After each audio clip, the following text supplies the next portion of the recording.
Okay, and this is the first look at the Microsoft Zune HD.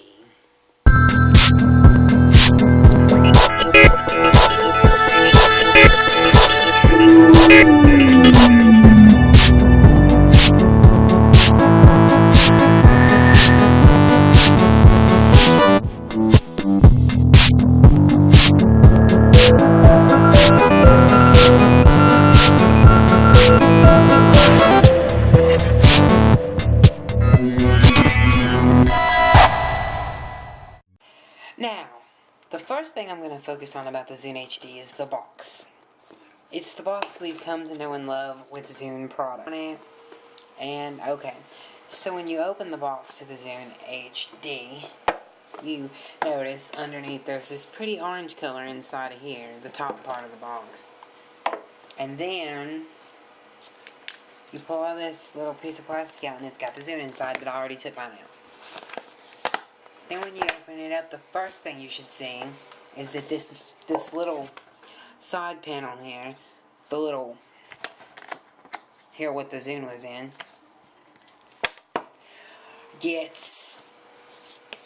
is able to be pulled out. So then you notice there's this big instruction manual telling you, welcome, it says, welcome to Zune HD. And the first thing you do is you open the pamphlet.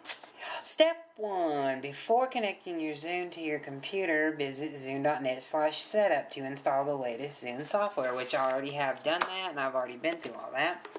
The next thing you'll see is the user product guide to show you basically how you navigate and use your device.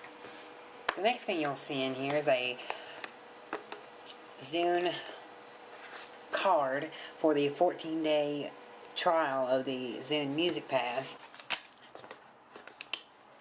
The next thing you'll see in here is this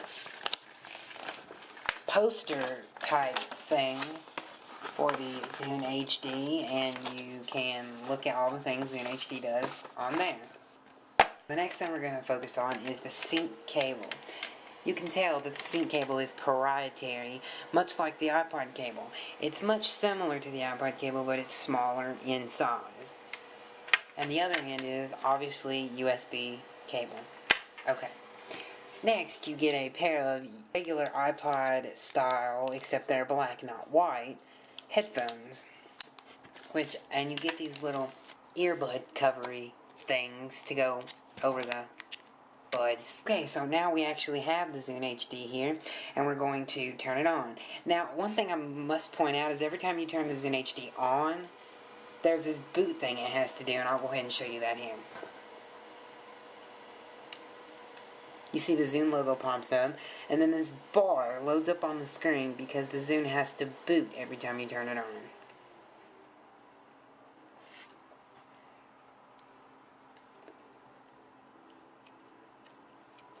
Okay, this is my custom home screen, or lock screen, as if you want to call it, that I've used.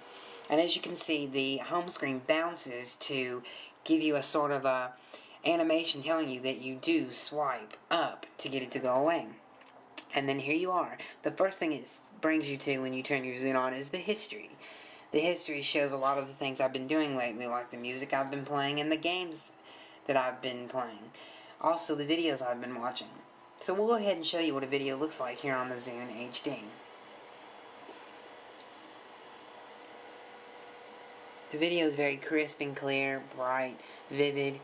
Now we'll go back to the home screen and we'll go over and show you the main menu.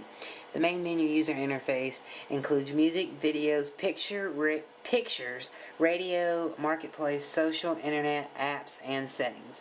The one thing I have to point out about the apps, I'll click the apps here, is that they're not included on the Zune HD.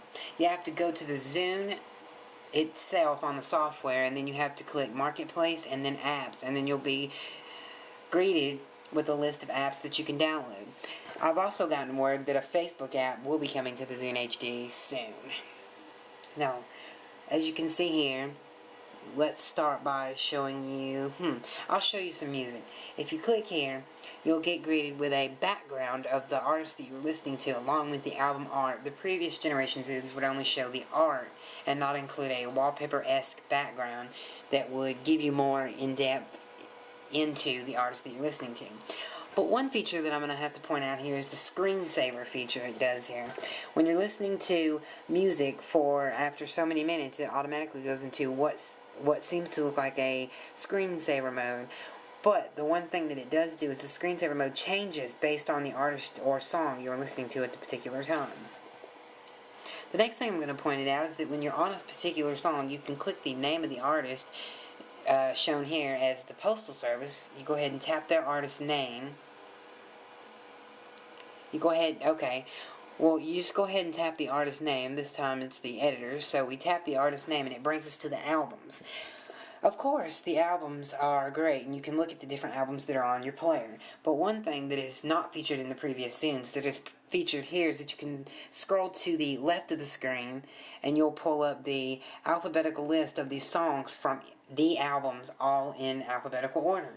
And then if you swipe one more time, you'll be greeted with photos, which has never been on any of the Zunes before. You can click on a photo and you can swipe through the different photos, and it even does the accelerometer when you turn it. The accelerometer will turn along with the photos, and you can see photos of the artist that you're listening to at that particular time. And the pinch and zoom multi-touch works on there really good. So if you go back here, after you've been looked at the photos, you can swipe to the left again and you'll get an artist bio, which is something that you wouldn't normally find on a Zune. Okay, so we'll go back to the home screen and I will show you what, let's see, radio. Yeah, let's go ahead and talk about the radio. The Zune is the radio, the first MP3 player I've ever seen to feature HD radio. But HD radio, the stations for HD is not in all places. Like, everywhere that you'd be does not offer Zune HD radio. But we'll scroll through here and show you some stations. Like, I can go to 107.5. There we go. And after so long that you've been listening to the station, if there is HD, it'll pop up on the screen and prompt you that there's other HD stations on that station that you can listen to. Press the back button. Okay, and the next thing that I want to talk about are the apps. Let's go ahead and talk about the apps here. The apps, you can play games such as, I'll go ahead and show you Hex. And the one thing I've noticed about the apps here is every time you load an app, as far as I've seen, there's an included ad, which I really don't like. But you'll get used to it after some time of having the device. So once you get past the ad, your game will come up. And here it is, as we wait for it to load.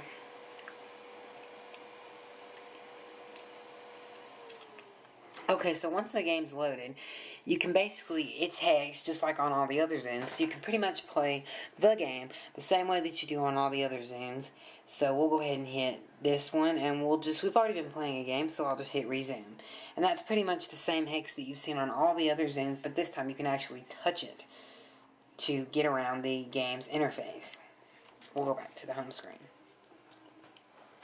Now, the one thing I want to focus on is that, much like the iPod Touch, this button here at the bottom is the home screen button, or when you're on the home screen, it'll switch between the history and pin screen and the main menu.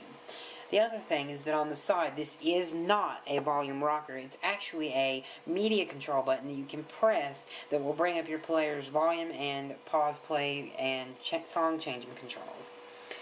The other thing is that also on the Zune HD, the plug has been moved, is not on the top, and it's not on the right side. It's actually on the left of the player this time, which is something you don't normally see on a iPod-esque type MP3 player. But we'll go with that. I'm going to go ahead and turn the device off now. This is how you turn it off. You hold the button down, you get the power off, you slide down, and it goes off. So, this has been a first look at the Microsoft Zune HD. Thank you for watching, and have a great day.